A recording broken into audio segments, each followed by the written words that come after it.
I want to share a couple of general takeaways from the NFL draft. Number one is this. I loved watching Roger Goodell go up there, and they pumped in. They had a fake. People come on the screen and boo him because he was in his basement, and he goes, "Yeah, I can't hear your boos from my basement." And I thought it was awesome. I thought it was fun. It's pretty clear that Roger Goodell has a good sense of humor. I thought that was awesome. Now, I also want to say this. I had a coach tell me once upon a time that a transferring quarterback was bad.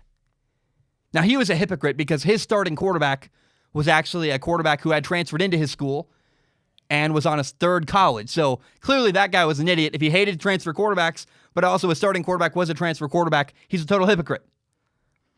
But to make my point even further, 3 years in a row now, the number one overall pick was a quarterback who transferred in college. Baker Mayfield transferred to Oklahoma.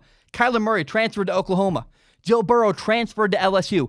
Transferring quarterbacks is not necessarily inherently a bad thing. If anyone ever tells you that transferring quarterbacks is inherently a bad thing, they're stupid. It's a case-by-case thing. There are some situations where you shouldn't transfer. I get it. But to criticize someone for transferring from a program to go somewhere else to give themselves a better situation is not inherently wrong. You got to have a little bit more of an open mind. And clearly, transfer quarterbacks aren't the worst thing in the world. Of 3 years in a row, the number one overall pick in the NFL draft was a quarterback who transferred in college. Suck it to that old coach. Now, number two, I'm only a little bit bitter.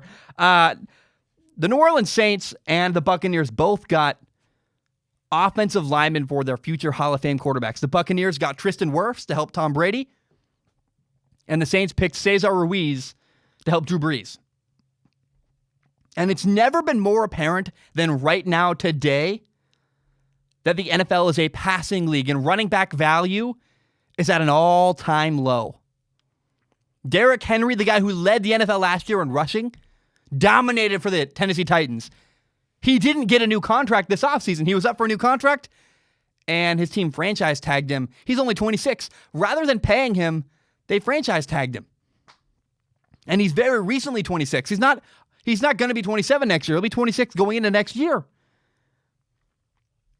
And there was only one running back drafted in the entire first round of the 2020 NFL draft. Clyde Edwards-Helaire, an incredible running back. He was a steal by the Kansas City Chiefs. They got him number 32 overall. But again, running back value is at an all-time low. There were 4 quarterbacks taken in the first round of the 2020 NFL draft. 4. 6 offensive tackles to protect those quarterbacks. 7 total offensive linemen.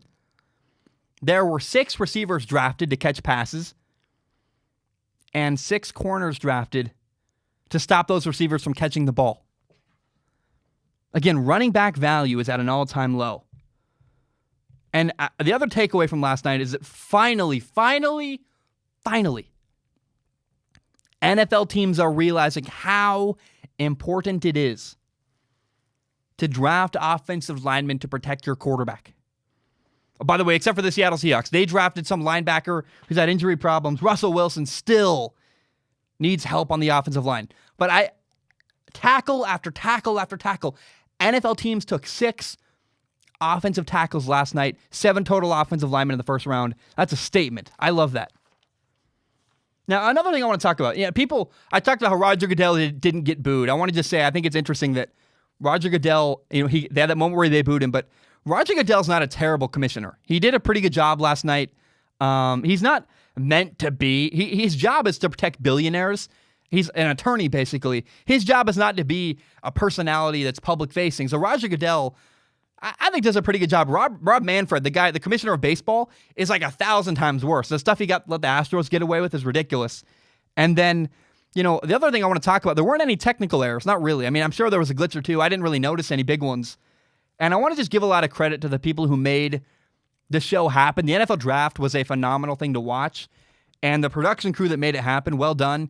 You guys killed it. It was really, really great. It felt really smooth. I mean, look, not perfect. I will acknowledge there were moments where a lot of pausing, and you could tell there were some camera issues, yada, yada.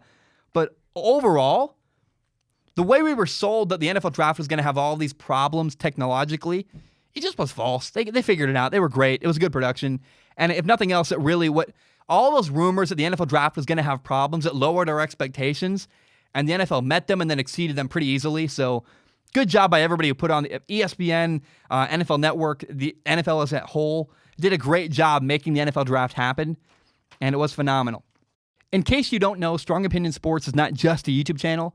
It is also a full audio podcast. You can find it on Spotify, on iTunes, on Google Play, pretty much everywhere you find podcasts. And if you like podcasts, please do me a huge favor and give it a listen.